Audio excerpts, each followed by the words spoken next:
Welcome to RVing in New England, the nation's only forum that puts you on stage with some of the biggest names in the RV industry.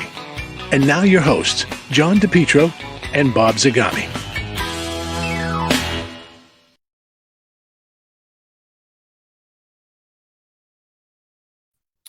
Hello, everyone, and welcome to RVing in New England. My name is John DePietro. His name, right over there, is Bob Zagami. Welcome, everybody. Bob, go ahead. Yeah, we got something different for you guys tonight. We're going to try something different, so I really want your feedback on it. There's been so much happening in the RV industry, a lot of news, and it's typical. And we cover some of this stuff on our other show, the Camp Report Show. And we thought what we would do is take some of the really topical stuff that's out there and tell you a little bit about the behind the scenes of it and what it's doing.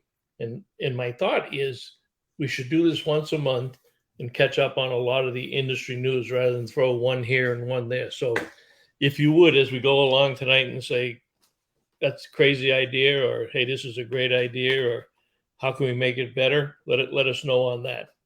That's your assignment for tonight. Well, Bob, I'd like to adjust that a little bit. If you like it, say you like it. If you don't say a damn thing. Oh, okay. Okay. So keep quiet. So keep quiet if you don't like it. We don't. If you don't like it, just stay listening, but don't say anything. But First of all, what we always need to do, the only reason we have a show is because of our great audience.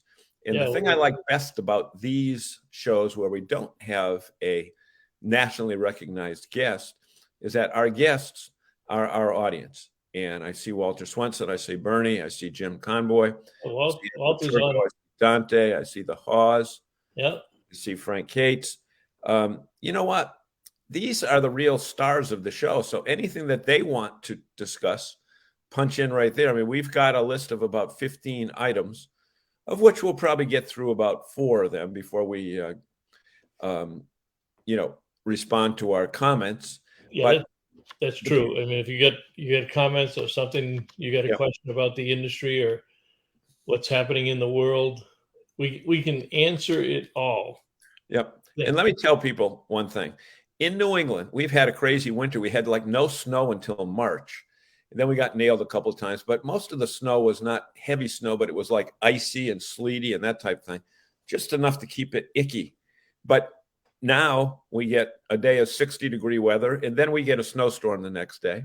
It was 71 today, and they're talking about snow sometime this weekend. Not accumulating snow, but possible flurries. And, but the thing is this. I saw RVs on the highway on Sunday when we hit the road in our RV. We saw a lot more RVs on the road. So you're seeing more people on the road. And really, I think RV season is here. And, we haven't reached National Go RVing Day yet, but we certainly have reached common sense Go RVing time, and it's here. And that's one of the nice things about being down here. There's RVs on the road every day of the week. Right. Well, you live in an artificial world in Florida. We live in the real world where we have seasons and bad weather. After 2 weeks of almost mid-90 temperatures, we actually had rain for the last 3 days. Today was hard rain. Last 2 days was kind of misty. But let me start off by telling you one of the things that we are going to be doing next month. You may not know it, but there's a thing in the industry called the RV industry power breakfast. And if you can see up there, Toby Keith is one of the keynotes. A lot of industry people. You mean Toby O'Rourke will be there too? Toby, what did I say? Toby Keith. Yeah. And economists get up and talk. The governor is going to be there, and this is the only place I know that can get thousands of people, competitors, to breakfast. That's 6:30 in the morning. That's what it looks like at 6:30 in the morning in Elkhart. Everybody who's anybody in the industry goes over there. It's great for networking. We have a fun time, and they're out of there by 10 or 10:30. Put it this way, it's a long morning because there's a lot of politicians on the account. Yeah, the first half of the program is all political BS and stuff. So you got to keep those happy. So but find me another industry, Bob, where you take, the top 5 companies in that industry and they're sitting on the same stage talking to each other. Right. And you know what? They're competitors on paper, but they're neighbors, they're friends, they're relatives, and that type of thing. And that's one of the real cool serendipities. Yeah. And we'll let you in on a little secret on this also. It is already sold out. It's sold out in less than a week. But they actually live stream this event on the rvbusiness.com webpage, which is a trade journal, and that it's all industry news. But I know a lot of you like to follow this industry, especially Walter. And if you're so inclined on that day, you can watch the live stream free of charge. Now, you probably won't see John and I because we're usually relegated to the back row. We're not famous enough to be up in the front rows where people buy all the tables and stuff. We will be interviewing all the heavyweights, because with that time, that 3-4 hour time period, I'll go up to anybody and say, let's talk to you for a couple of minutes. Yeah. And we should mention Kevin Horkey's on tonight. We have been invited by Kevin Horkey and Jeff Reynolds, the president of Keystone RV, to do our show on May 10th, live from one of the Keystone or Cougar facilities. And they're going to set up a unit for us to show you. And we're going to broadcast live from there. And Kevin will be on, and I'm sure Jeff will be on. Nice of them to extend the opportunity. And we certainly took advantage of it. So we're looking forward to seeing the Keystone gang out there on the night of the 10th. So be sure to join in. Yeah. And regardless of what brand you own, the camaraderie within the industry is pretty interesting. Yeah. And it's cool. It's cool. Hey, who else we got here? Kevin, we've talked about Kevin. We said Bill Sells. We got Bill Sell on. Frank is here. Ed Laturco, AIM Shows did something. Yeah, actually, that's our industry show for the document imaging. Did we get him for breakfast, Ed, or because we opened up with? We did after breakfast. Then I opened up with my keynote presentation. Back in the 60s and 70s, we used to get 30,000 people for that show. I'm not sure what the highest was, but 25 or 30 was nothing to sneeze at. And we had big cities. It's funny, we used to go to places like San Francisco, Chicago, New York. Who the hell would want to go to San Francisco, Chicago, and New York these days? Well, not to get political, but I was at a dinner prior to coming here at 6:00, and I ordered a Bud Light because I like Bud Light. What are you, crazy? Three of the guys next to me said, "Whoa, you're ordering a Bud Light." I said, "Oh, bartender, make that a Coors." So yeah. So John referenced this a little bit earlier. This is the second year that the industry has a National Go RVing Day. It's going to be on June 10th. It's always on the second Saturday in June. And they've got toolkits for all the dealers and for the campgrounds to promote this, both from the standpoint of their dealership, but with the intent of getting people outside. So if you have an RV, use it that weekend and go visit a local campground. If you're a local campground, invite RVers in to see your facilities. It's a big day if the industry gets behind it. And, we're certainly going to put a little pressure on our NERVDA dealers. We want to see all of the NERVDA dealers promote it. They may have individual sales. Eventually, and hopefully not too far down the road, from a New England standpoint, I'd like to tie a NERVDA promotion with that, ideally, where every dealer would have an open house on that day in addition to whatever else they're doing. But they could tie that together, and we could maybe get some television commercials or radio commercials to drive some more traffic into the dealers. But we need a little bit more organization on that, because last year we didn't have many of our dealers participate. But that was the first one, and they would look at it, and they give them all the signage, the radio spots. They give them social media posts like this that they just have to drop into their websites and their social media programs, Instagram, Facebook. They're all out there. Everything has been done for them, and all of the information about the National Go RVing Day, everything in that toolkit is absolutely free to the dealers and the campgrounds that want to take advantage of it. Okay. So Bob, put that if you would, put that graphic back up. This one? No, the one you just had. Okay. Now, ladies and gentlemen, I know. in the audience, take a look at that and just type in if you see anything wrong with it. Okay. And, it's funny how they use clip art. It looks like it's an old Datsun. I don't know where they, and this is a big advertising agency that they use also. Yeah. And also the last dual axle Class C motorhome that we had was a Holiday Rambler, and that was it was early on when I started riding in this industry. I'm going to say it was 20 to 25 years ago. We have not had a dual axle. Okay, so Frank Gates said bike rack is on the back. Bike rack is on the side. It should be an e-bike and folded in the You can't open the doors of the bike. I always tie my bike in front of the door. LOL. Come on, guys, I see a couple other glaring ones. What you do? Yeah. Oh, yeah. Yep. Two of them. The door handle's on the wrong side. Door handle's on the wrong side. So if the door opens when you're going, you'll rip it off, and your steps are out. Yep. And the awning looks okay, but it's funny because there's no air conditioner. Right. Maybe it's underneath. Hot in there. Yeah. Well, there's no room for it because they got the double axle. Well, I got a ladder up to the roof. Yeah. To go where? To do what? There's nowhere to store anything. There's nothing up there. There's no vents. There's no air conditioners. Yeah. But the funny thing, folks, I'm sure all of us that have been in business for a while will agree that the bigger the company that you work with, it doesn't necessarily mean they're any smarter. And the thing that we've seen when a lot of these RV manufacturers and retailers hire agencies to do their work, the agency people have no clue the difference between a Class A, a B, a C, a towable, a pop-up, anything like that. And again, we're exaggerating it here because it's in. So Uncle Bernie says Elvis is driving. What did he say? Uncle Bernie says Elvis is driving. So when you look Elvis at is driving. Right. Yeah.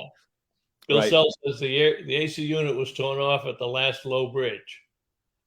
Yeah, the rear wheels are missing. I don't think the rear wheels are missing. They're not missing it. They're on the side there.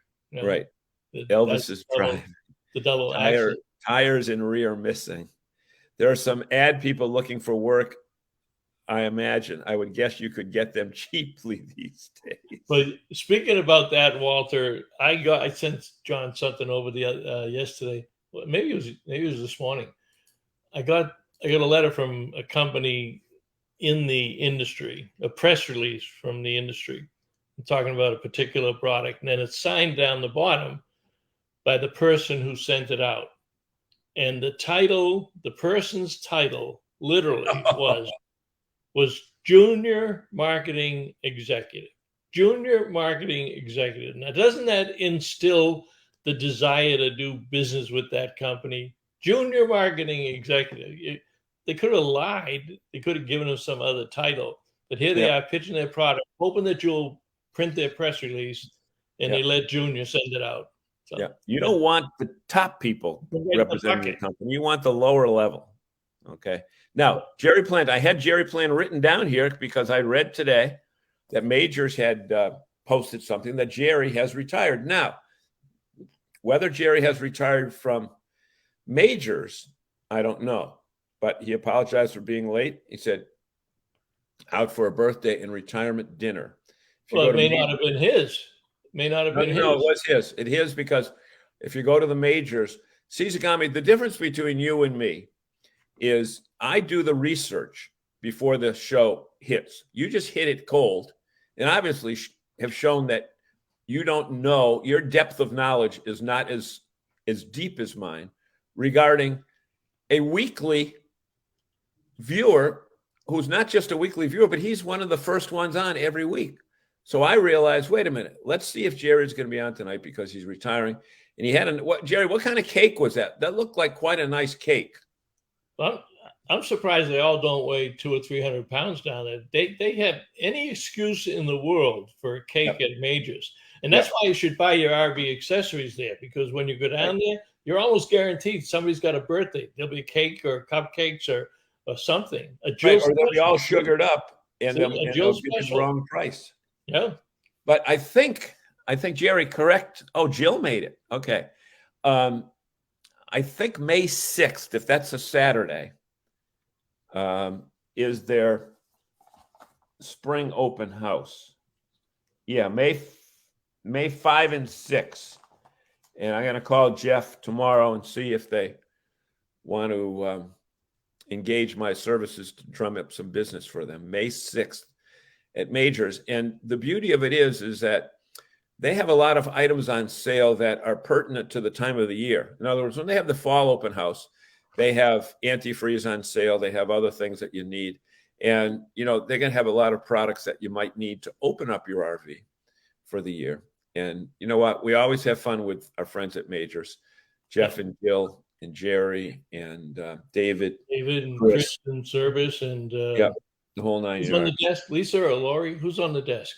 I can't remember her name. I'm looking right at her, the blonde lady. I think it's Liz. Liz. Yeah. Yep. So anyway, what else we got, Zagami? What else we got? We got a couple of things here. Here's something, Liz. Thanks, Jerry. You might know about this, but if you like to study the industry, there is a website called RVs Move America, and it's tied into Industry Week in Washington, D.C. The first week in June, all of the executives in the RV industry typically go down to Washington, and they make presentations to the RV lobby. There's caucuses both in the Senate and the House, and they make presentations on what's happened in the industry and the amount of money that we spend, billions of dollars. That's 2% of the gross domestic product. And then in the afternoon, all of them fan out and they go to visit their senators and their representatives who are there waiting to see them. The RV industry is very well known in waiting for gifts. Washington, waiting for the next contribution. But on that page, if you look down the bottom where it says enter email address, above that, there's two things you can highlight. There's a fact sheet and an economic impact data table on each state. So the impact table looks like that, and you can't read it. I don't think you can, but it's got different categories of the jobs, the amount of money that's generated, number of people employed. That's the impact statement. And then they have a fact sheet. Now that's the overall one for the United States, $140 billion industry. And coincidentally, they were just updated last year, and they hadn't been updated for 2 or 3 years. But you can see where the towable market is 90% now and 10% motorized. If you go back 5 years ago, that was 80% towable, 20% motorized. And they give you all the statistics on the various categories. So sometime if you're sitting on the beach with a drink and want to learn something a little bit more about the industry, you can go there. I don't know if anybody's ever used them in their work at all, but they are interesting to study. Now, you did hear us talk a little bit, and we don't talk about this much because we don't like to blow our own horn too much. But However, as most of you know, John and I have another show that is a national show, and it's called the Camper Report Show. well, this is national too, but it's more. Well, that's true. That's true. It's more localized in focus, but it is a national show because it's on the internet. Yep, that's true. So this week we put Jim Roy in the national spotlight. So John and I both do interviews. So this week my interview is with Jim Roy. We talked all about Silver Moose restorations, and John's interview was with the folks from Wingham RV, which is made in Italy. Tell us a little bit about this, why this is getting a lot of press, even though they're not really available just now, but they're coming. Well, the interesting part about it is that it's one piece. There's no seams, okay? And I didn't know that was there, but that's interesting that comes up. So there's no seams for leaks. Oh, it only comes up, John, because I did 3 or 4 hours of homework getting everything ready for tonight while you were out lounging in the backyard or doing something else. Yeah, exactly. So that's the only reason it came up. That's the only reason. So the beauty of these is interestingly, the amount of room that's inside these things is absolutely amazing. And if you look up top there, that's a bed, a full-size bed, a queen-size bed that comes down. And right under that table, those cushions fold out, and the cushions that they're using for backrests become part of the bed. So you basically have a bunk bed. And you can use both the top and the bottom bed simultaneously. And there's a lot of room between them. You might think that if that top bed comes down, that you'd be squashing the people on the bottom, but no, it's not claustrophobic either in the top bed or the bottom one with the other bed coming down. And it comes down, it's a patented mechanism, simple. And the fit and finish on this thing, we saw them last year down at Tampa also. They're still trying to get their distribution straightened out in the States. But that thing is only 17 feet long, actually 18 feet, 1.5 feet. Yeah. 18 feet, 1 inch for what they do with it. And it's built on that's got the Italian chassis on it, which is a Fiat Ducati chassis, which in the United States is the ProMaster chassis, same engine, same chassis. Yeah. And it will have a couple propane tanks, as well as fresh water tanks as well. Yeah, so it's got a cassette toilet. It's got a shower. Cool. I mean, it is truly when you see the engineering, how they squeezed everything, and there's a lot of storage in there too. But again, we often talk about having an RV as a second car, a Class B motorhome or a small motorhome. This thing fits. Oh, this fits the bill. It fits the bill. I mean, it was the reason I saw it. It was away from all the others. It was on a different side of the campus. It was the only one that they had there. From the Florida RV show. It was pretty cool. Steve Hogan says, "How about an RV lemon law discussion with our senators and representatives?" You'll never ever see it, Steve. It's one of the downsides. Number one, there's a big lobby against it, and number two, they each try. The chassis will try to blame the manufacturer things. That interesting enough, if you were to sue an RV manufacturer, nobody reads those little contracts, all that stuff that you sign. It says that if you do bring suit against an RV manufacturer, it has to be in Elkhart, Indiana. So if you're in Massachusetts, but it gets defeated all the time on that because they categorize it as kind of a special vehicle, and you would think that it gets some pressure. But again, one of the problems with that, unlike the auto industry, and people love to compare RVs with the auto industry. The auto industry is franchised. They have what's called franchise laws.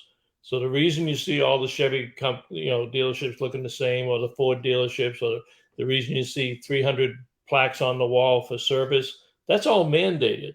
Their contracts say they have to have that building. They have to send people to training, and they have to have a certain CSI rating, or they don't get their what we call backroom, not kickbacks, but commissions. They get commissions after the sale based on consumer index.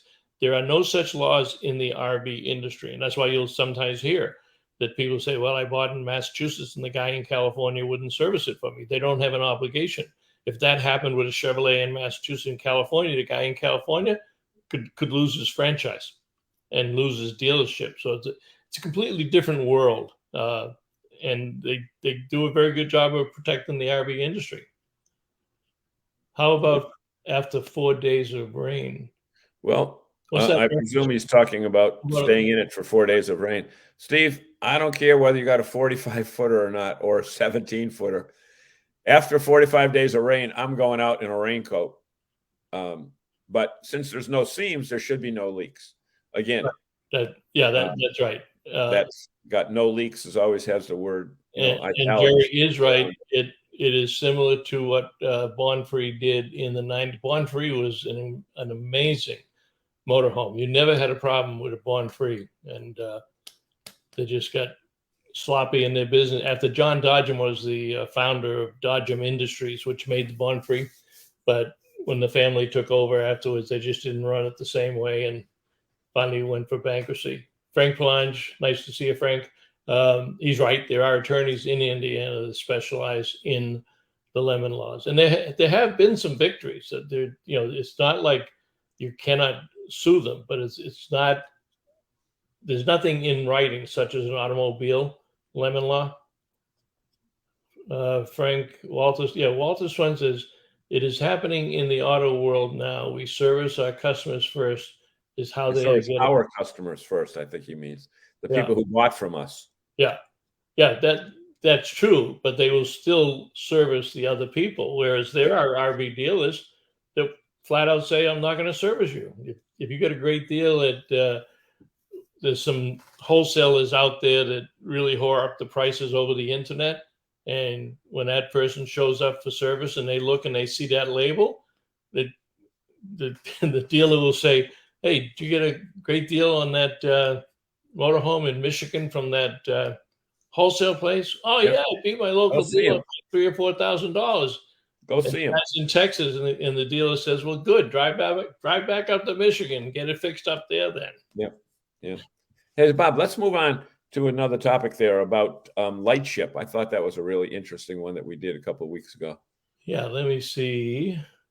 Basically, folks, we talk about the electrification of RVs, and these people are electrified to the nth degree. This is a totally new company.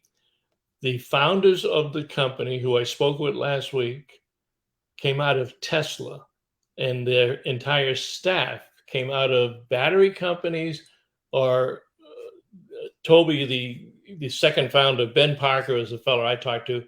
The other fellow came out of Tesla, and then he went to a company, it's Pro something, but they make electrified 18-wheelers, gigantic trucks, military equipment. The background on these guys is amazing. And it's all with solar panels and lithium batteries. And the benefit of this technology is that, let's say that was an EV pickup truck. Let's say it was a Ford 150. And Ford tells you it's going to get 300 miles range. Well, that's on a flat surface on a sunny day without any encumbrances. You put a trailer on the back of a Ford 150 Lightning, you automatically drop down to 150-mile range. And then if you're going through the Rockies or down in the depths of valley, and you go backwards. Yeah, it kills it. So these types of units, because they generate their own power, have a negative impact on the vehicle. So if you're getting 25 miles a gallon, you'd still. Sorry. Right. Thought I shut that off. That wasn't the one I was talking about, Bob. I was talking about the one that has the you can put the electric car right in it, and it's the one that I did segment with down in Oh, the spacecraft. I didn't pull that spacecraft. one. That was kind of a one of a kind type of thing. Spacecraft's been out there for a number of years. They make customized ones. Oh, you know what? Is this Lightship? This is Lightship. Yeah. Oh, okay. Okay. Let me show you. I think I got a little movie clip. I took a shot. Well, I thought I did. Huh. I had a little movie clip and I must have deleted it when I deleted some other stuff on there. But it's very interesting. Well, let me give you something to talk about. I'll go back and pull the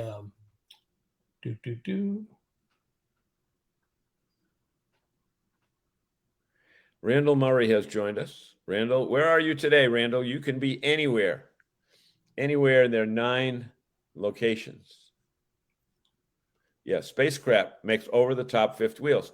Yeah. That's exactly right, Jerry. And they have so much power that it's absolutely unbelievable. Plus, it has a garage that you can put a Polestar vehicle in. It goes in right under the bed, and it will charge the Polestar while you're driving down the road. Yeah. So, do you remember the talk a little bit about Jellystone? We talked about that in the show. Yeah, well, Jellystone, you know what? I think they've got about 70 locations throughout the country. And in 2022, they had a 12% increase. And, not only are they building campgrounds, but they're building campgrounds with amazing amenities. And the 2 of them that we've experienced are gigantic water parks that are not only open just to the campground people, but open to the general public as well. And I'm not talking about a little slide where, you run under a hose. These are well-made and, fully staffed programs. We stayed in one down in Virginia. It was either Virginia or Maryland on the Do It Now tour last year. And my granddaughter had an absolute blast. So, yeah, they had a press release there.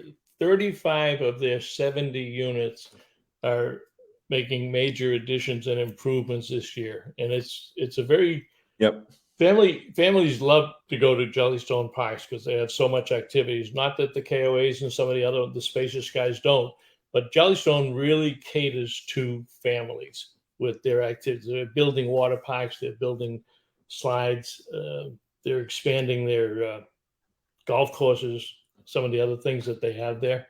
Yep. Hey, while we're at it, with new products, this Cortez camper is going to be available in New England soon. I don't know which one of the Pete's will have it. Randall, do you know which one? I think it's at 3 of them already.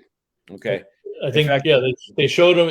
If you folks haven't seen them, they were at the shows, and they got a lot of attention. And in fact, the CEO of Cortez is my guest on the Camper Report show this week, and that is 2 pieces of fiberglass that are put over each other, so that again you have a leak-free environment. And what's interesting on the Cortez is it's all fiberglass on the outside, and they got a myriad of colors for it. But the inside is also fiberglass, so you can literally, as Anthony, the CEO, says, if it gets dirty on the inside, you take the trailer hitch and you put a block or something, you lift it up a little bit so it's tilted towards the back. You go inside, there's a plug on the floor similar to a boat, and you wash the whole inside with a hose. There's not a piece of wood on this trailer, except, and he likes to say, and they actually have a commercial on it, the only piece of wood in a Cortez trailer is the cutting board, period. That's all they have on it. And if that comes with it, it certainly makes it worth the $59.5. Well, here's the thing, people understand value, and this is designed to compete, quite honestly, with the Airstream. It's actually made with better color. And what's the argument that an Airstream dealer will tell you? And Pete's also sells the Airstream, so it's an easy explanation for them. But they'll tell you that for every Airstream you buy, if you went conventional routes, you'd buy 3 or 4 conventional trailers. they're not built to last 50, 60 years. This thing is built to last 60 to 70 years. It's multi-generational. It'll be passed down in the family, much like an Airstream would be. Yep. And they're very simple to work. They're easy to drive. This thing is only 2,600 pounds at the base rate, and this is 17 feet. They're working on a 20. They're working on a 19. That'll be the next one that they come out with, and then there'll be a 22 foot. And they're only 4 years old. They're a public company. Yeah. And they're in Indiana, right? Purdue, Indiana. Peru, Indiana. Yeah, Euclid, Ohio. Oh, okay. Somebody else is in Indiana. Yeah, Euclid, Ohio. Yeah.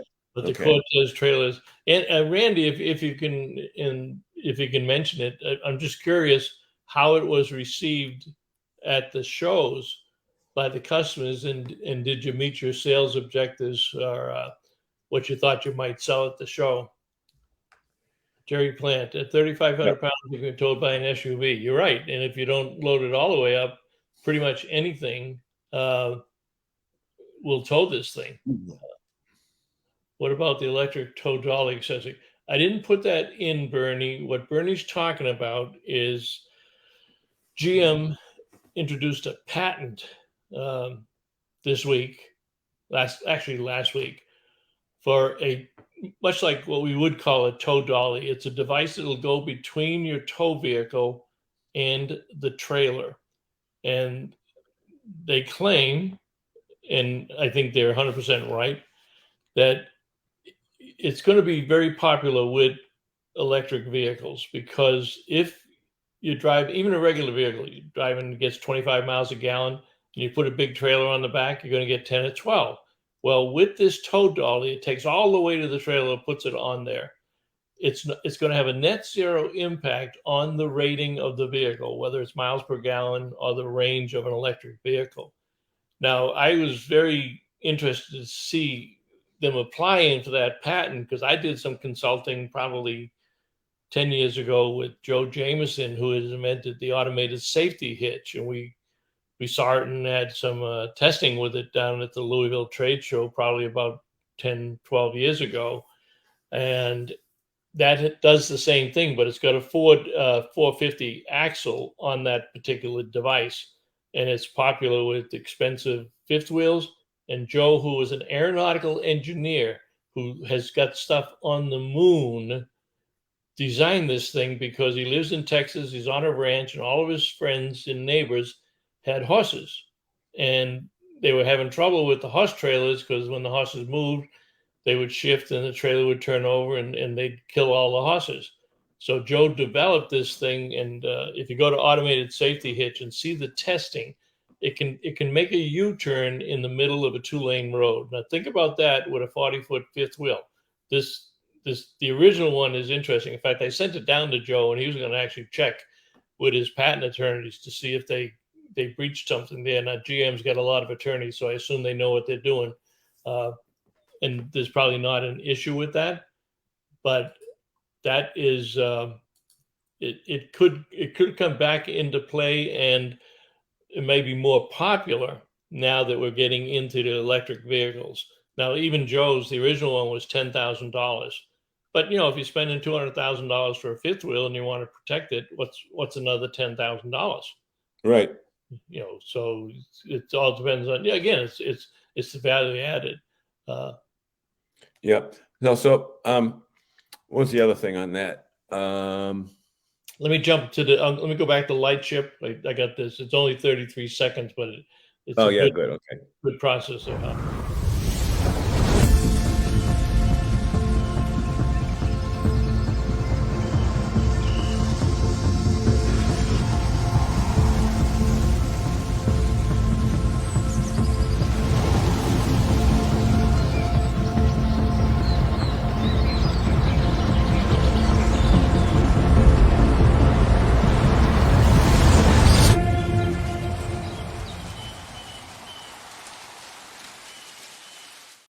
That is very interesting. Yeah, what's interesting with this, because of their background, they're engineers, and they were looking for something to do after they left Tesla.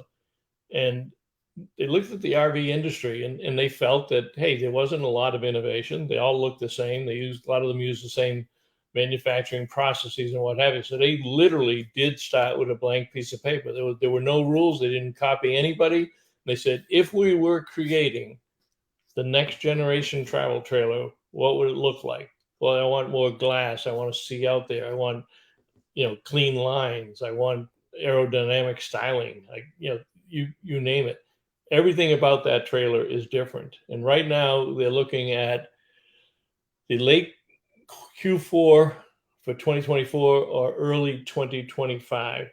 And they're estimating a price tag of around $146,000 at this point, but there'll be some changes. But they are experts at lithium batteries and EV technology. So basically what they said is, let's just make a better trailer around it. We already understand how to move these things down the road and how to get efficiencies and how to make their own batteries. So Bob, would that include the drapes? The drapes? Yeah, because there are people that we've camped next to that you really don't want them to have wide open windows. Windows. Well, see, they're probably thinking that everybody will boondock with it because they'll have so much power on it and the sun that they need drapes. That's too funny. They won't need drapes.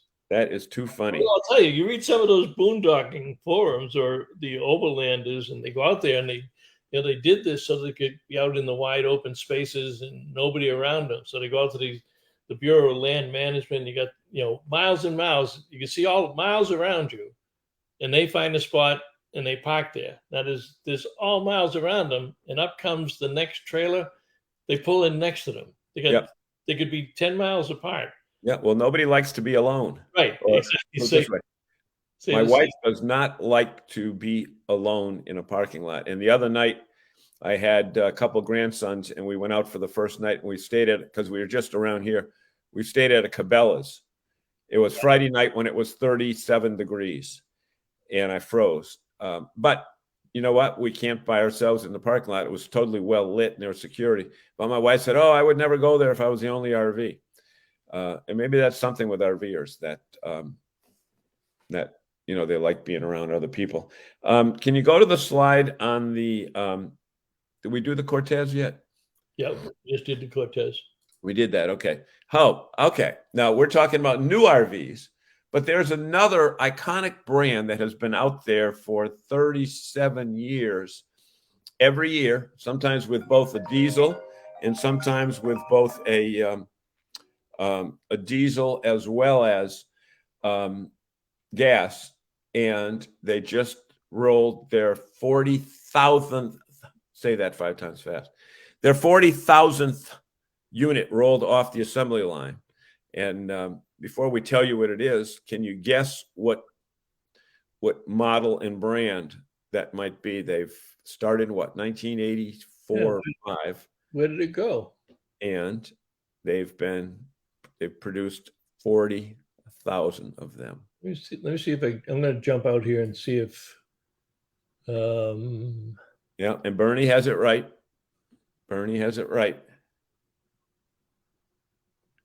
Jerry, putting a tuba on your picnic table discourages people from camping too much, camping too close. So, Jerry, we haven't had a chance to ask you, are you still going to be working at Majors? And if not, what are you going to be doing? Are you hitting the road? Are you going to hit the open road? Just what? Yeah. While we're waiting for Jerry. Bob, any luck on that brand? Is your 40,000th Bounder. 40,000, introduced in 1985, 85 or 86. I saw 2 different things. And when it first came out, it was the first coach with basement storage. That was their claim to fame when they brought this on the marketplace. Okay. After now, you might say basement storage. Everybody's got basement storage. Well, yeah, but that was 1985, and some of these things take a while to catch on. But a very popular, the best-selling Class A single brand name in the industry. And I'll tell you, there were a few years where they had that cream color, cream and orange. Oh God, it was terrible. It was ugly. But at least on this one, they have the door facing the right way. That's true. Oh. Jerry is all done working, finishing up the camping bucket list this summer. What's that mean? Then you're not going to camp anymore, Jerry? You don't want to do that, man. Now you want to camp more. You don't want to stop working and stop camping. Then you die. You will die. You will not do that, Jerry. You're too active a person. Yeah, are you gonna do more inspections, or are you trying to actually slow down? Or are you still gonna do inspections? Just hang your shingle out and do a couple of inspections a week? Again, this is the only talk show. So Bernie get a bigger bucket. Bernie grabbed it early. Did you ever sell Bounders, Bernie?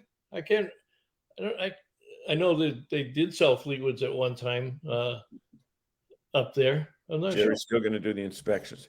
Jerry, I think what you should do is when they have the open houses at majors, you come back for those and you spin the wheel of savings. Hey, Jerry, you don't have to put a tuber on the picnic table. Just put your gun on the picnic table. Oh, it's a comment. Put your gun. That'll keep them away. Oh, boy. We're getting in trouble tonight. Put your gun in your 6-pack of Bud Light. Right. No, you use the gun to shoot the 6-pack of Bud Light on the guy's table next to you. You just tell them to get out of the way so that you can, shoot up the Bud Light. I still can't figure that whole story out. But who was it? Kid Rock that was shooting up the Bud Light? Yeah. Evidently, that's a story that's been out for longer than I was aware. But I don't know if you've seen John Rich from Rich and Rich, the country singer. Yeah, Big and Rich. Yeah, he's got a bar, the Redneck Riviera, down in Nashville, and some of his employees said, "Hey, we got to get rid of all that Bud Light stuff, and can't sell it." And Rich said, "No, we're going to sell what our customers want." And the week after, they sold no Bud Light. Now, get this. Bud Light had been the best-selling beer in the Redneck Riviera bar for 4 straight years running, and they got a warehouse of it now that they think they're going to have to dump down the drain. The people are absolutely refusing to buy it in 1 week, and the stock is taking a big hit also. Well, the thing is this. Walter's got it right. They lost $5 billion in market valuation. Right. Here's the thing, folks. There are people that could say, you're supposed to talk RVing and you're not supposed to talk politics. But let me suggest one thing to you folks. The RVers that I've bumped into are middle-class, hardworking Americans and immigrants. You'll see more and more people from other countries that, are coming here and buying an RV, et cetera. But they represent, maybe because we can relate to them, we have similar values. We have family values. And Zagami says it better than anyone else, where you can let your Bob do that whole routine you have about let your kids, at the playground. Yeah, you stop, you set up camp and you let the kids run off and they meet their own friends. And, next thing you know, the guy next to you is bringing over a beer, or the wife's having a glass of wine, and the people on either side of you.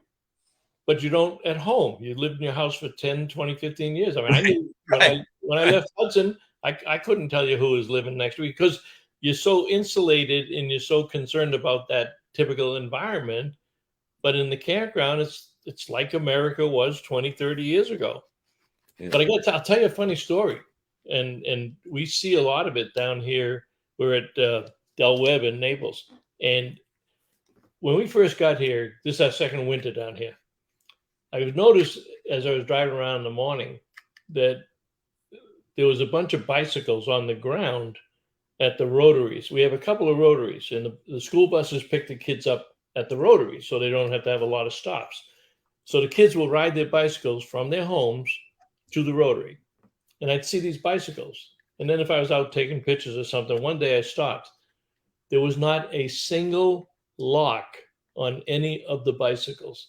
They literally drive them to the rotary. They drop them on the grass like we used to do with kids. We used to drop them on the grass, go in the store, buy a Coke. Never worried about somebody stealing your bicycle.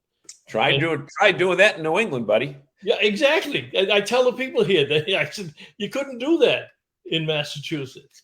And they come home from school, they get off the bus, and their bike is there. They hop on it, and they go riding with their friends. It's crazy. Absolutely crazy. The thing is, Frank Palan says we are offending him.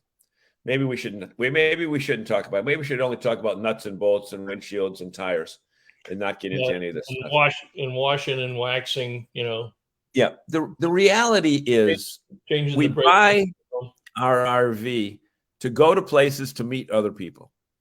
And what is wrong with going somewhere and meeting and making friends with people that share your values? I don't see anything wrong with that, regardless of what your values are. Look at Frank, thought he upset you. Frank, he's a thick-headed Italian, Frank. You can't upset him. Laturco says, weren't the first RVs made out of wood? Very good, Mr. Laturco. They were indeed, and you can see plenty of those early RVs at the RV and Manufactured Housing Hall of Fame in Elkhart, Indiana, if you ever get out there. Now, let's talk about something quickly here with Frank Palange. When we were at his unit either a year or two ago, whatever it is, he got this giant mobile suite. And the people that were sitting around it, around the campfire, I think every different type of nationality, age group, demographics, and occupation were around that campfire, right, Frank? I mean, we had blue collar people, white collar people, we had single people, we had married people, we had, people that live in cities, everything. But my whole point is this: what the hell is wrong with hanging around with people that you share common values with? And this media situation has gotten so bad now because people don't stick up to it. How can I say that? I've been in this media business for 40 years. And I'll tell you this, the people that are on the air, they are not telling you the facts. They are telling you opinions disguised as facts. And the reality is, folks, as I point right at this camera, everything that you read in the newspaper, hear on the radio, and see on television is one person's opinion. One person. Okay? So if that person doesn't share the values that you have, don't feel that you're wrong. Push back. Stand up for what you believe. And we'll be back with more right after this. No. Okay. Bernie says, you guys get it. Family, friends, and food, meeting and getting to know the people is the best part of camping. You're right. It is. And even if you drink Coors Light like Don Haas does, I mean, it's Don. It's better than Bud Light. I'm not sure if it still qualifies as a beer, but you're taking a step in the right direction. Are you on your way back to New England? Or weren't you coming back to New England this summer? I think I saw that someplace. You're right, Palange. It's not news anymore. It's opinion disguised as news. Period. Well, I do want to recognize. I got another thing here. Let me get Bernie off here. Boom. Go back here. They had a ceremony in Elkhart this week. Some of you may remember Jackie Wolowski was tragically killed in an automobile accident last August 3rd in Wakarusa, Indiana. Jackie was the #1 person in the House of Representatives. She ran the caucus, but she was the biggest advocate of the RV industry. And she was driving, one of her aides was driving the car. Jackie was in the back seat with another one of her staff, and too many stories about what happened, but they were all killed. And so they have named a new street in the Elkhart Business Park, Wolowski Parkway. Very well deserved. This is not somebody that you want to forget. She did an incredible amount of work for the RV industry, one of the biggest advocates in Washington. And a nice, polite, friendly lady. A nice woman. I know John interviewed her one year at the RVWA breakfast. She was always one of the speakers at the Power Breakfast. So we miss her. She was just a great person, but that's a nice way to recognize her and remember her forever in the Elkhart area. It was tough there. Yep, nice lady. So any Any last comments? Let's see what else we got before we wrap it up here. Great taste. Jerry says, Jerry said drinking. I got to put that up. You're a smart ass. Drinking Coors Light is like making love in a canoe. It's new water. Wow. I don't know, Jerry. You're warming up for your retirement, pal. Dante says, great tasting water, Jerry. And Steve says, oh, we need Walter Cronkite back. There you go. You got that right. But, Steve, a lot of these people they weren't around to watch Walter Cronkite at night during the Vietnam War. That was real news and real gut wrenching. But some of our fans here are a little young to remember that. Don, not many of them. Yeah, Don's smart, so he came right back instead of being smart about it. He said, "After Jack, of course." Very good. You're back in my good graces, Don. Yeah. So, Bob, in our closing moments here, why don't we ask our audience if they have taken their unit out of storage yet? And if they have, great.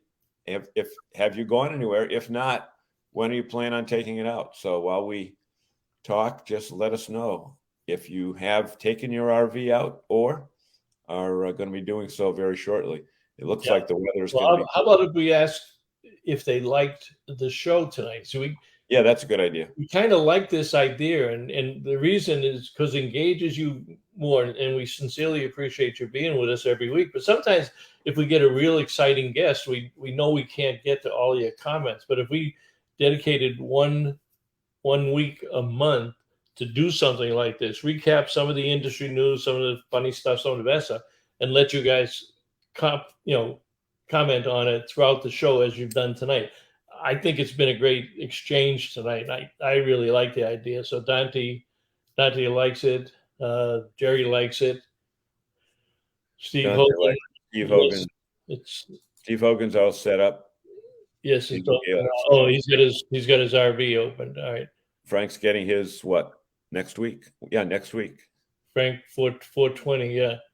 Now, boom. Let's see what else we got. Steve does it. 420. John was the guest speaker at Walter Cronkite's high school graduation. Now that sounds like something Jim Roy would say. Don's pushing himself out on the limb there. Jerry says first trip to Ocean City, Maryland, third week of May. All right. So Jerry, do you go down the Jersey Turnpike or do you go over the? I think he takes the ferry. I think he said he takes the ferry over there. Takes the ferry? Yeah. The Cape May ferry. Bernie liked it. Lots of great information. Well, Frank's going to discuss it. Yep. With the gang, Frank? I mean, that's Rhonda. You're going to have to put up with Rhonda after she gives you the Bruins. The Bruins. I mean, she'll be having all of her Bruins gear on. She's been quiet this year, though. She's been quiet. Not on hockey. She's been quiet on here. But no, but I mean, I haven't seen her putting all her Bruins stuff on. Oh, yes. She's more vocal when they lose. Well, but she blames the refs for that. She doesn't blame the Bruins for that. Right. But they did set all kinds of records. Rhonda is never quiet. That's so funny. Well, she'll be tearing it up with the she'll have her Bruins. It'll be 90 degrees out, Frank, and she'll have her Bruins sweatshirt on. Yep. Well, you know what? It's 8:00. I think by 8:02 I'm going to be sound asleep. I got up at 3 a.m.